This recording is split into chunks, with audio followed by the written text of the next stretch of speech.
Welcome to White House Politics, the home of U.S. news and politics.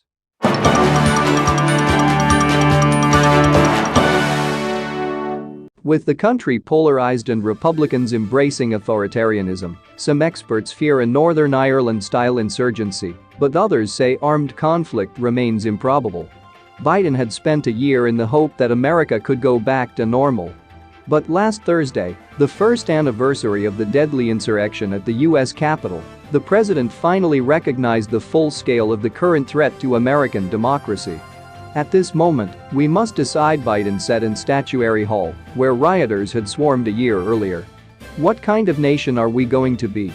Are we going to be a nation that accepts political violence as a norm? It is a question that many inside America and beyond are now asking. In a deeply divided society, where even a national tragedy such as 6 January only pushed people further apart, there is fear that that day was just the beginning of a wave of unrest, conflict and domestic terrorism. A slew of recent opinion polls show a significant minority of Americans at ease with the idea of violence against the government. Even talk of a second American Civil War has gone from fringe fantasy to media mainstream. Is a civil war ahead? Was the blunt headline of a New Yorker magazine article this week. Are we really facing a second civil war? Posed the headline of a column in Friday's New York Times. 3 retired U.S. generals wrote a recent Washington Post column, warning that another coup attempt could lead to civil war. The mere fact that such notions are entering the public domain shows the once unthinkable has become thinkable, even though some would argue it remains firmly improbable. The anxiety is fed by rancor in Washington, where Biden's desire for bipartisanship has crashed into radicalized Republican opposition. The president's remarks on Thursday, "I will allow no one to place a dagger at the throat of our democracy," appeared to acknowledge that there can be no business as usual when one of America's major parties has embraced authoritarianism. Illustrating the point, almost no Republicans attended the commemorations as the party seeks to rewrite history, recasting the mob who tried to overturn Trump's election defeat as martyrs fighting for democracy. Tucker Carlson, the most watched host on the conservative Fox News network, refused to play any clips of Biden's speech, arguing that 6 January 2021 barely rates as a footnote historically because really not a lot happened that day. With the cult of Trump more dominant in the Republican Party than ever, and radical right-wing groups such as the Oath Keepers and Proud Boys on the march, some regard the threat to democracy as greater now than it was a year ago.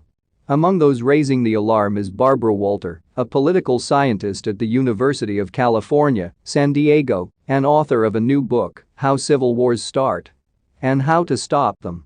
Walter previously served on the Political Instability Task Force, an advisory panel to the CIA, which had a model to predict political violence in countries all over the world except the US itself. Yet with the rise of Trump's racist demagoguery, Walter, who has studied civil wars for 30 years, recognized telltale signs on her own doorstep. One was the emergence of a government that is neither fully democratic nor fully autocratic, an anocracy. The other is a landscape devolving into identity politics where parties no longer organize around ideology or specific policies, but along racial, ethnic or religious lines. Walter told The Observer. By the 2020 elections, 90% of the Republican Party was now white. On the task force, if we were to see that in another multi-ethnic, multi-religious country which is based on a two-party system, this is what we would call a super faction. And a super faction is particularly dangerous. Not even the gloomiest pessimist is predicting a rerun of the 1861-65 Civil War, with a Blue Army and Red Army fighting pitched battles. It would look more like Northern Ireland and what Britain experienced, where it's more of an insurgency, Walter continued. It would probably be more decentralized than Northern Ireland because we have such a large country and there are so many militias all around that they would turn to unconventional tactics, in particular terrorism, maybe even a little bit of guerrilla warfare, where they would target federal buildings, synagogues, places with large crowds. The strategy would be one of intimidation and to scare the American public into believing that the federal government is incapable of taking care of them. A 2020 plot to kidnap Gretchen Whitmer, the Democratic governor of Michigan, could be a sign of things to come. Walter suggests that opposition figures, moderate Republicans and judges deemed unsympathetic might all become potential assassination targets. I could also imagine situations where militias, in conjunction with law enforcement in those areas, carve out little white ethnostates in areas where that's possible because of the way power is divided here in the United States. It would certainly not look anything like the Civil War that happened in the 1860s. Walter notes that most people tend to assume civil wars are started by the poor or oppressed. Not so. In America's case, it is a backlash from a white majority destined to become a minority by around 2045, an eclipse symbolized by Barack Obama's election in 2008. The academic explained, the groups that tend to start civil wars are the groups that were once dominant politically but are in decline. They've either lost political power or they're losing political power and they truly believe that the country is theirs by right and they are justified in using force to regain control because the system no longer works for them. A year after the 6 January insurrection, the atmosphere on Capitol Hill remains toxic amid a breakdown of civility, trust and shared norms. Several Republican members of Congress received menacing messages, including a death threat, after voting for an otherwise bipartisan infrastructure bill that Trump opposed. The two Republicans on the House of Representatives Select Committee investigating the 6 January attack, Liz Cheney and Adam Kinzinger, face calls to be banished from their party. Democrat Ilhan Omar of Minnesota, a Somali-born Muslim, has suffered Islamophobic abuse. Yet Trump's supporters argue that they are the ones fighting to save democracy. Last year, Congressman Madison Cawthorn of North Carolina said, "If our election systems continue to be rigged and continue to be stolen, then it's going to lead to one place and that's bloodshed." Last month, Congresswoman Marjorie Taylor Greene of Georgia, who has bemoaned the treatment of 6 January defendants jailed for their role in the attack, called for a national divorce between blue and red states. Democrat Ruben Gallego responded forcefully, "There is no national divorce. Either you are for civil war or not. Just say it if you want a civil war and officially declare yourself a traitor." There is also the prospect of Trump running for president again in 2024. Republican-led states are imposing voter restriction laws calculated to favor the party, while Trump loyalists are seeking to take charge of running elections.